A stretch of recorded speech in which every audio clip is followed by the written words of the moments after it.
Hello friends, welcome to my channel Shahi meds. I am doctor Shahina और आज हमारे YouTube channel Shahi maids पर आए हैं एक ख़ास मेहमान हकीम मोहम्मद शाहरुख, जो एंडोमेट्रियोसिस पे अपने व्यूज़ देना चाहते हैं। अस्सलाम वालेकुम दोस्तों, खुशामदीद। आज हम लोग बात करेंगे एंडोमेट्राइसिस के बारे में। इसके हम लोग यूनानी इलाज को दरियाफ्त करने के बारे में डिस्कस करेंगे इंशाल्लाह। लेकिन उससे पहले मुख्तसर सा ताल्लुफ़ हो जाए एंडोमेट्राइसिस के बारे में। ये कोई बहुत नायाब और बहुत कोई मुश्किल मर्ज़ नहीं है। जिन्होंने भी गायनी ऑब्स पढ़ा हुआ है वो सब इससे वाकिफ़ है, लेकिन फिर भी इसका मुख्तसर सा ताल्लुफ़ ज़रूरी है। इसमें देखिए, होता यह है कि एंडोमेट्रियल टिश्यू जो होता है, जो रहम की लाइनिंग को तैयार करता है, जिसमें ग्लैंड्स भी होते हैं और सेल्स भी होती हैं, वो जाकर बनने लगता है रहम के बाहर के बहुत सारे अज़ा में वो बनने लगता है। अब उसके बनने में और वहाँ पर चिपकने में क्या ख़ास बात हो जाती है कि ये जो टिश्यू होता है ये ख़ास तरह का होता है। ये ऐसा टिश्यू होता है कि ये जो मबाइज़ खुसियातुर रहम ओवरी के रिसाला होते हैं, उनको बहुत ज़्यादा और बहुत तेज़ी से रिस्पॉन्ड करता है। जैसे जब एस्ट्रोजन रिलीज़ होता है तो उससे ये फूल जाता है, प्रोलिफरेट हो जाता है, बढ़ जाता है, मल्टीप्लाई होने लगता है। और जब प्रोजेस्टेरॉन रिलीज़ होता है खुसियातुर रहम से, मबाइज़ से, तो उससे ये स्टेबलाइज होता है, मैच्योर होता है, सिकुड़ता है। तो ये जो एंडोमेट्रियल टिश्यू है जो रहम के बाहर आ गया है, तो ये वहाँ पर भी यही अपने अफ़ाल को ज़ाहिर करता है। जब एस्ट्रोजन ज़्यादा होता है तब ये प्रोलिफरेट करता है, और जब प्रोजेस्टेरॉन ज़्यादा होता है तो ये सिकुड़ जाता है, वहाँ पे बैठ जाता है, चिपक जाता है। अब ये जो इसके अफ़ाल हैं, ये अगर रहम के अंदर होते थे तो ये बिल्कुल तबई हैं, फितरी हैं, और ये वहीं पर होने चाहिए। क्योंकि रहम एक ऐसी जगह है जो एंडोमेट्रियल टिश्यू के प्रोलिफरेशन के लिए भी है, और वो ज़रूरी भी है कि ताकि अगर वहाँ पर स्पर्म आता है, फर्टिलाइजेशन होता है, तो वो फीटस को ग्रो करने के लिए एक माकूल माहौल दे। और अगर वो मामला नहीं भी हो पाता है, फर्टिलाइजेशन नहीं भी हो पाता है, तो एंडोमेट्रियम प्रोलिफरेट होके प्रोजेस्टेरॉन के अंडर में इन्फ्लुएंस में आकर के बिल्कुल स्टेबलाइज हो जाता है, फिर शेड हो जाता है। और शेड हो जाता है, फिर उसके बाहर फारिग होने का भी रास्ता होता है वेजाइनल कैनाल के थ्रू। वो सारा का सारा वेजाइना से बाहर हो जाता है, बस कोई दिक्कत नहीं होती है। एंडोमेट्रियम वहाँ पर प्रोलिफरेट हुआ, स्टेबलाइज हुआ, शेड हो गया, ब्लीड हो गया, बाहर निकल गया। लेकिन जब ये रहम के बाहर आता है तो क्योंकि वहाँ के लिए ये बना नहीं होता है, तो वहाँ इसके दफ़ा होने का, फारिग होने का कोई तबई फितरी रास्ता भी नहीं होता है, तो ये फिर वहीं रह जाता है। जैसे अगर ये रहम से बाहर निकल के खुसियातुर रहम मतलब ओवरीज़ में आ गया, तो फिर ये ओवरी में आ जाएगा, ओवरी में चिपक जाएगा, क्योंकि चिपकने वाला होता है। जैसे ये रहम की दीवारों पर चिपकता है, फिर एस्ट्रोजन आएगा तो ये फूल जाएगा, प्रोलिफरेट हो जाएगा, बढ़ जाएगा।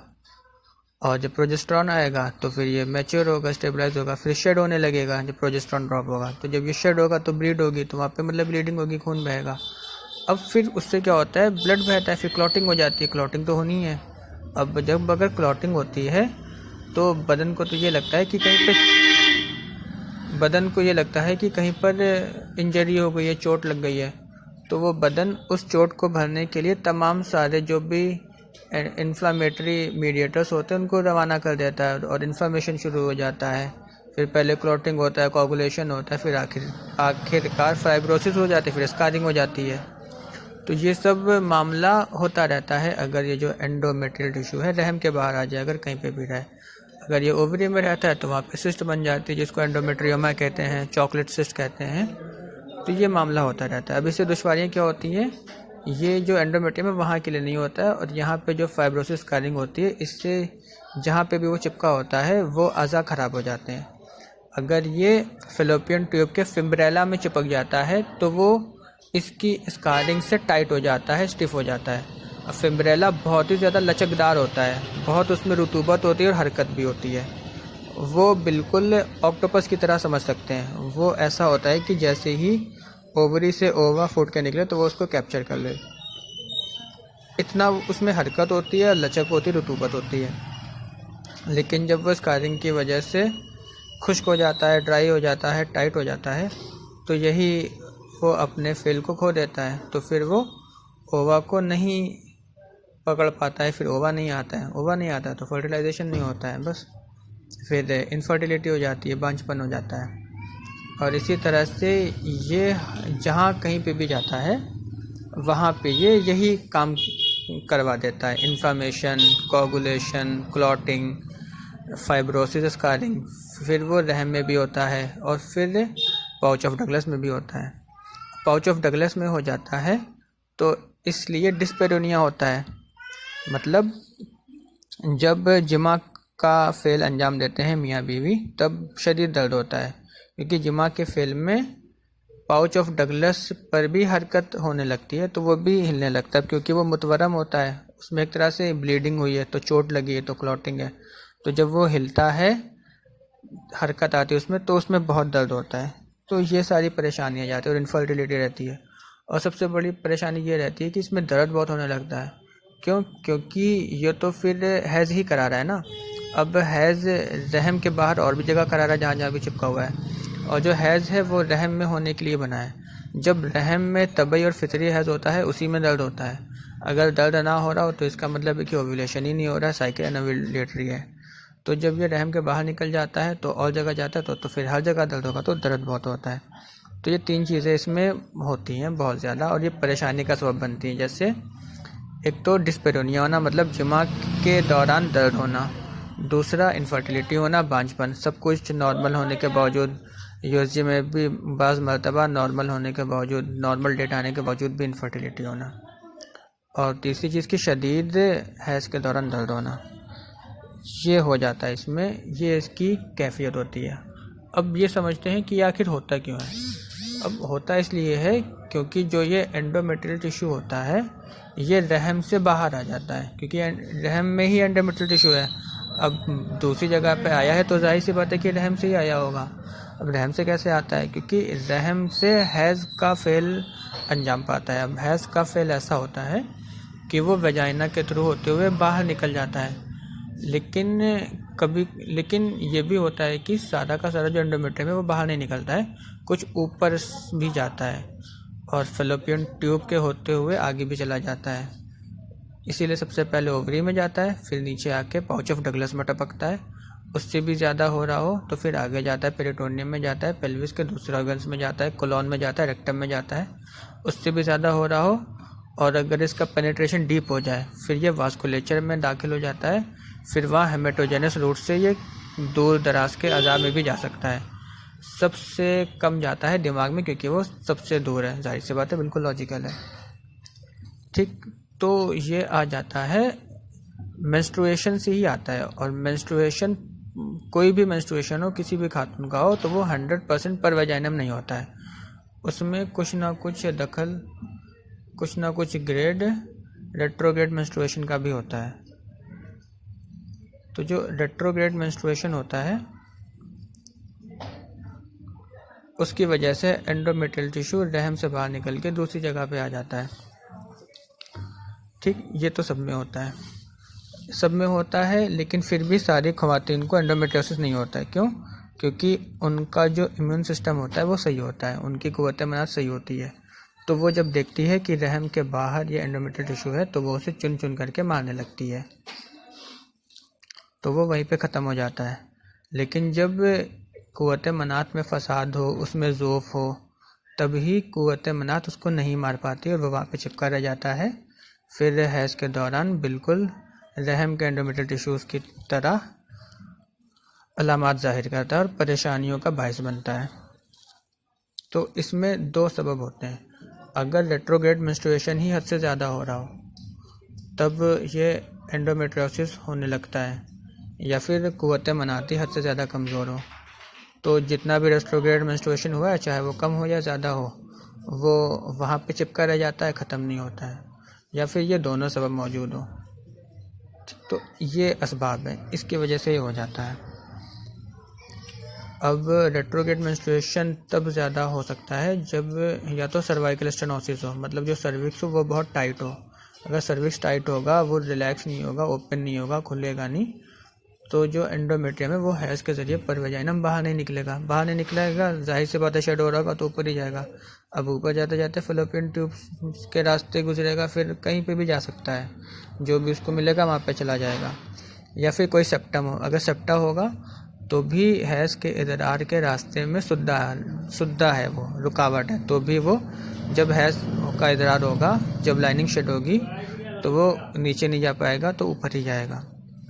या फिर तीसरा सबब ये हो सकता है ज़्यादा रेट्रोग्रेड मेंस्ट्रुएशन का, कि जब हैज़ का इदरार हो रहा हो तब रहम के उज़लात में इस तरह से कॉन्ट्रैक्शन हो कि वो गैर तबई हो, और वो ऐसा हो कि ऐसे इदरार हो रहा हो कि जो एंडोमेट्रियम का जो ब्लीडिंग है वो नीचे के बजाय ऊपर जाए, इस तरह से कॉन्ट्रैक्शन हो रहा हो। तो ये तब हो सकता है जब या तो रहम के उज़लात को तहरीक ज़्यादा मिले, मतलब उसको नर्व इम्पल्स ज़्यादा मिले, प्रोजेस्टेरॉन ज़्यादा मिले, या फिर रहम के उज़लात में ही कोई ना कोई फसाद हो। ये तीन हो सकते हैं। तो ये तीन गायनेकोलॉजिस्ट पर वेजाइनल एग्जामिनेशन करेगी, उससे सेप्टा सर्वाइकल स्टेनोसिस जाहिर हो जाएगा। ठीक, ये जाहिर हो जाएगा। सर्वाइकल स्टेनोसिस होता है तो उज़लात को रिलैक्स करने वाली, उसको फैलाने वाली, तलीन करने वाली दवाइयाँ दे सकते हैं, जैसे औजाई ये दे सकते हैं, और तिर्याक फिशार दे सकते हैं। अगर बीपी कम ना हो तो दवा शिफा भी दे सकते हैं, और अगर सेप्टा हो तो सेप्टा का तो सर्जिकल रिमूवल ही होगा। और फिर अगर रहम में ही गैर तबई कॉन्ट्रैक्शन हो रहा हो, ऐसा कॉन्ट्रैक्शन हो रहा हो कि जो लाइनिंग है वो शेड होकर नीचे कम जाए, ऊपर ज़्यादा है, तो रहम, तो उसको पेन भी अजीब टाइप का होगा। तो अगर ऐसा सूरत मिलती है तो रहम की इस्लाह करने वाली दवाइयाँ दे सकते हैं, जो रहम की उज़लात की इस्लाह करें कि वो सही से कॉन्ट्रैक्ट हो। इसमें मुकव्वी रहम, माजुन सुपारी पाक, माजुन मोचरस वगैरह दे सकते हैं, क्योंकि ये सीधे रहम के उज़लात, पट्टे, मसल्स पे ही काम करती हैं। इससे जो रहम की उज़लात का कॉन्ट्रैक्शन है वो ठीक हो जाएगा। ठीक, तो इस तरह से हम पहले सबब का इजाला कर सकते हैं, जो कि है रेट्रोग्रेड मेंस्ट्रुएशन का एक हद से ज़्यादा होना। अब दूसरा सबब जो इस मर्ज़ में होता है वो ये होता है कि क़ुव्वत मनात में ज़ोफ़ होना, फसाद होना। अगर क़ुव्वत मनात सही होगी तो चाहे वो एंडोमेट्रियल टिश्यू हो यूट्रस के बाहर, या कोई भी कैंसरस सेल हो, या कोई भी ट्यूमर हो, वो उसको ख़त्म कर देगी। जैसे NK सेल से, नेचुरल की किलर सेल से, T सेल से, मैक्रोफेज से वगैरह वगैरह। तो इसके लिए हम क़ुव्वत मनात की इस्लाह करने वाली, तक़वियत करने वाली दवाइयाँ इस्तेमाल कर सकते हैं, और ख़ासतौर से वो दवाइयाँ जो कैंसर में इस्तेमाल करते हैं, जैसे हीरक भस्म, ताम्र भस्म, संजीवनी वटी, और ऊंझा की क्रूएल कैप्सूल आती है वो, और साउथ की एक फार्मा है उसकी ट्यूमोविन, सिद्धा प्रोडक्ट है, ये इस्तेमाल कर सकते हैं। या फिर कम से कम सेप्टेलिन, इम्यूटोन, गिलोगनवटी, कुश्ता गोदंती, खमीरा मारवारीद, ये सब दवाइयाँ, बुखार की दवाइयाँ, ये सब दवाइयाँ तो इस्तेमाल करनी ही करनी चाहिए। तो इससे इम्यूनिटी सही होगी, फिर वो खुद जा कर के ख़त्म कर देगी एंडोमेट्रियल टिश्यूज़ को, जहाँ कहीं पे भी वो चिपके हुए हैं रहम के बाहर। फिर इसके बाद एक बहुत एक मेन नुक्ता है जिसकी तरफ मॉडर्न साइंस तो ध्यान देती ही नहीं है, हुक्मा हज़रात भी कम ध्यान देते हैं, वो है तिहाल। एक काबिले गौर बात है कि एंडोमेट्रियोसिस कहीं पे भी हो सकता है, नाक में हो सकता है, प्ल्यूरा में हो सकता है, लंग्स में हो सकता है, दिमाग में हो सकता है, लेकिन तिहाल में कभी नहीं हो सकता, स्प्लीन में कभी नहीं हो सकता है। क्यों? क्योंकि तिहाल ऐसा एक और आज़ा होता है, उज़ू होता है, जो फॉरेन बॉडीज़ को, टॉक्सिन्स को, पैथोजेंस को बहुत तेज़ी से बहुत ज़्यादा मारता है। इसीलिए जिनको भी मलेरिया, टाइफाइड, चिकनगुनिया, डेंगू हो जाए, उसके बाद उनको इसमें तिहाल, स्प्लीनोमेगेली ज़रूर होता है। क्यों? क्योंकि ये सेलुलर अडाप्टेशन होता है। इसलिए होता है क्योंकि तिहाल की उन्हीं सेल्स पे वर्कलोड बढ़ जाता है, और उस वर्कलोड को पूरा करने के लिए तिहाल की टिश्यूज़ में उस वक्त क़ुव्वत कम होती है, तो वो उस वर्कलोड को पूरा करने के लिए अपने साइज़ को बढ़ा देती है। ज़्यादा साइज़ ज़्यादा ताकत, इसलिए बढ़ जाता है। और मेरे पास ऐसे मरीज़ आए हैं। एक ऐसा मरीज़ आई थी जिसको किसी वजह से डॉक्टरों ने उसके तिहाली का एक हिस्सा निकाल दिया था। अब उस पार्शियल स्प्लेनेक्टॉमी के बाद उसको हमेशा स्किन एलर्जी रहने लगी, किसी भी चीज़ से। शायद पानी से एलर्जी होती थी, फिर इन्फेक्शन होता था, फिर रैशेज होती थी, और हमेशा वो एंटीहिस्टामिन, ट्रैंक्विलाइज़र, कॉर्टिकोस्टेरॉइड्स पे रहती थी, फिर भी मुकम्मल आराम नहीं मिलता था। तो मैंने उसको कोई भी मुसफ़ी, कोई भी इम्यूनो मॉड्यूलेटर या इम्यूनो बूस्टर या कोई भी ठंडी दवा नहीं दी। मैंने समझा कि तिहाल क्योंकि पैथोजन को ख़त्म करती है, और तिहाल के कटने के बाद से ही इसको ये मर्ज़ लाहक हुआ, तो इसके बीच में ज़ोरदार कनेक्शन है। तो मैंने बस उसी जितनी बची हुई तिहाल थी उसी को ताकत देने की दवा दे दी। तो उसको ताकत देने के लिए मैंने रिजुवेनेटर दवा दी, जो मैं रिजुवेनेशन करने के लिए दवाइयाँ देता हूँ। जैसे कोई भी अज़ा कमज़ोर हो जाए, डिजेनरेट हो जाए, उसको रिजुवेनेट करने के लिए जो मैं देता हूँ। तो उसको मैंने दिया था लबूब कबीर में नवरत्न रस और नवजीवन रस और पुनर्दवा मिला के दे दिया था। तो इससे उसको अल्हम्दुलिल्लाह पूरा आराम मिल गया। और अभी भी मेरे पास एक ऐसी मरीज़ा आई है जिसको पूरी स्प्लेनेक्टॉमी हो गई, और उसके बाद से उसको हमेशा स्किन एलर्जी, रिएक्शन, रैशेज और यहाँ तक कि अल्सर भी रहते हैं। तो स्प्लीन का पैथोजन से, ट्यूमर सेल से, टॉक्सिन से, कैंसर सेल से, हर तरह, और यहाँ तक कि एंडोमेट्रियल सेल्स को ख़त्म करने से बहुत बड़ा रिश्ता है। तो जब हमारे पास एंडोमेट्रियोसिस आ जाए तो हमारी तवज्जो इस जानिब होनी चाहिए कि हम तिहाली की तक़वियत करें, उसमें हम तिहाली को मजबूत करें। उसके लिए हम तिहाल को तक़वियत देने वाली दवाइयाँ दे सकते हैं। जैसे AMU की तिहाली आती है। अगर PCOS हो या मोटापा हो तो AMU की तिहाली के बजाय उसका सफ़ूफ बना के दे दें। और इसके साथ साथ माजुन दबीदुल वर्द में जिगरीना और नवरत्न रस, नवजीवन रस, पुनर्नवा, ये सब मिला करके दे सकते हैं। अगर PCOS हो या मोटापा हो तो माजुन दबीदुल वर्द की जगह सफ़ूफ दबीदुल वर्द, इस तरह से। फिर अगर हमारे पास एंडोमेट्रियोसिस है, उसके बाद हम ये कर सकते हैं कि मुसफ़ियात दें, मुसफ़ियात और मुहल्लिलात।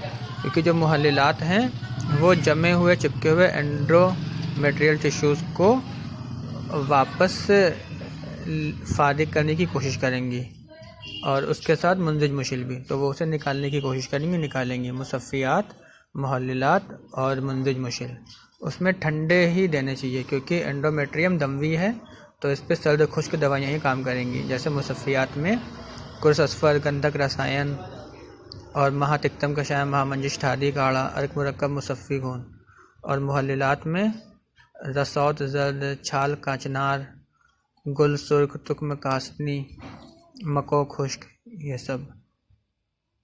और अगर किस एंडोमेट्रियोसिस की वजह से किसी अज़ा में फाइब्रोसिस, स्कारिंग हो गई हो तो सौदा का मुंजिज मुशिल देना चाहिए, क्योंकि स्कारिंग का मतलब है सौदा, वरम सुल्ब। इस तरह से हम एंडोमेट्रियोसिस को मैनेज कर सकते हैं। उसके पैदा होने का रास्ता, मतलब रेट्रोग्रेड मेंस्ट्रुएशन अगर हद से ज़्यादा हो जाए, उसको भी ख़त्म कर सकते हैं। और अगर एक बार एंडोमेट्रियोसिस डेवलप हो भी चुका है तो उसको भी हम लोग ख़त्म कर सकते हैं। ये है। अब मॉडर्न वाले इसमें क्या करते हैं, वो लोग इस तरह से बोलते हैं कि लगता है कि एस्ट्रोजन सबब है या इन्फॉर्मेशन सबब है, तो उनका सारा का सारा दारोमदार इस पर रहता है कि एस्ट्रोजन कम हो जाए। क्योंकि एस्ट्रोजन कम रहेगा तो फिर एंडोमेट्रियल टिश्यू जहाँ के भी बाहर हो प्रोलिफरेट नहीं करेगा, फिर आगे का मामला नहीं होगा, ना प्रोलिफरेट करेगा, ना बढ़ेगा, ना मोटा होगा, ना ब्लीड होगा, ना शेड होगा, ना दर्द होगा, ना कुछ होगा। तो वो लोग एस्ट्रोजन को कम करने के लिए प्रोजेस्टेरॉन देते हैं, OCP देते हैं, क्योंकि OCP में एस्ट्रोजन प्रोजेस्टेरॉन दोनों होता है, लेकिन उसमें प्रोजेस्टेरॉनिक इफेक्ट ज़्यादा होता है। और फिर इससे भी बढ़ के वो लोग GnRH एनालॉग दे देते हैं, मतलब GnRH ही नहीं बनेगा, मतलब हाइपोथैलेमस पिट्यूटरी को बताएगा ही नहीं कि आपको गोनेडोट्रोपिन रिलीजिंग हार्मोन बनाना है, तो फिर FSH-LH ही नहीं बनेगा, फिर ओवरी को ही नहीं सिग्नल मिलेगा, तो एस्ट्रोजन ही नहीं बनेगा। बस ऊपर से ही मामला ख़त्म कर देते हैं, ये कर देते हैं। और वो लोग एंड्रोजन भी देते थे, क्योंकि एंड्रोजन है वो एस्ट्रोजन के उल्टा काम करेगा, तो इससे बहुत साइड इफ़ेक्ट हो जाते हैं। अगर किसी खातून का एस्ट्रोजन ही बंद कर दोगे तो वो तो बांझ ही हो गई, इसीलिए इसको स्यूडो मेनोपॉज भी कहते हैं।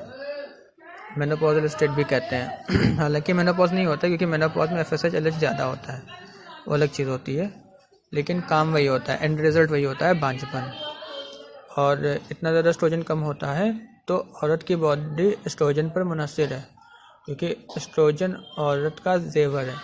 अगर एस्ट्रोजन नहीं रहता है तो फिर हॉट फ्लैशेस होते हैं, ऑस्टियोपोरोसिस होता है, हड्डियाँ ही अंदर से खोखली हो जाती हैं, वो परेशानी होती है। एंड्रोजन देते हैं तो औरत ही आदमी बन जाती है, उसके दाढ़ी मूछे मसल्स वगैरह होने लगती हैं। तो ये गलत तरीका है, एस्ट्रोजन सबब नहीं है। हाँ, एस्ट्रोजन की वजह से दुश्वारी बढ़ जाती है। क्यों? क्योंकि एस्ट्रोजन ज़्यादा रहेगा तो जाहिर सी बात है कि प्रोलिफरेशन ज़्यादा होगा। तो इसके लिए हम भी कर सकते हैं कि उसकी अवारिज़ात को मैनेज करने के लिए एस्ट्रोजन को कम कर दिया जाए फितरी तबी तौर पे। उस पर अगर हम लोग ओवरी को ठंडा खुश्क करने वाली दवाइयाँ दे देंगे तो वो एस्ट्रोजन कम प्रोजेस्टेरॉन ज़्यादा बनाएगी, क्योंकि एस्ट्रोजन जो है वो दम्भी है, क्योंकि वो उसके अफ़ाल से प्रोलिफरेशन ही होता है, तवलीद तस्मीन नशोनुमा होती है, और प्रोजेस्टेरॉन स्टेबलाइजिंग है। तो प्रोजेस्टेरॉन को बढ़ाने के लिए और एस्ट्रोजन को कम करने के लिए हम मबैस मतलब खुशियातुर रहम पर काम करने वाली सर्द खुश्क अद्विया दे सकते हैं, जैसे कि ईव केयर है, सफ़ूफसलसूस है, मुलेठी, आंवला, शक्कर, किशनीज़, ये सब है, और सुपारी पाक, मोचरस, इस तरह की सर्द खुश्क दवाइयाँ हैं, खमीरा मरवाहिद, ये कर सकते हैं। और दूसरा मॉडर्न वाले ये करते हैं कि सर्जिकल इंटरवेंशन करते हैं, लेप्रोस्कोपी करके जला देते हैं, लेकिन एंडोमेट्रियल टिश्यूज़ कहीं बाहर से थोड़ी ना आया, बाहर से उसको वहाँ पे जाके किसी ने थोड़ा लगाया, वो तो अंदर ही किसी न किसी पैथोलॉजी से डेवलप हुआ है। तो अगर एक बार उन्होंने बाहर से जला भी दिया, फिर जब तक सबब का इजाला नहीं करते हैं, माहियत को रिवर्स नहीं करते हैं, तो वो फिर से वहाँ पे पैदा हो जाते हैं। फिर वो लोग कहते हैं ओवरी ही निकाल दो, ना रहेगा बांस ना बजेगी बांसुरी, लेकिन ओवरी निकालने से और दिक्कतें आती हैं। तो हम लोग इसमें इंशाल्लाह बहुत अच्छा काम कर सकते हैं। मेन काम है तिहाली वाला, और इसमें भी सबसे अच्छा है कि हम लोग मरीज़ा को तिहाली खिलाएं, क्योंकि जो आज़ा कमज़ोर हो उस आज़ा को खिलाएं तो उस आज़ा की तक़वियत होती है। ये पुरानी कुतुब में लिखा है और हुक्मा हज़रात इस उसूल पर अमल भी करते हैं। जज़ाकल्लाह खैर।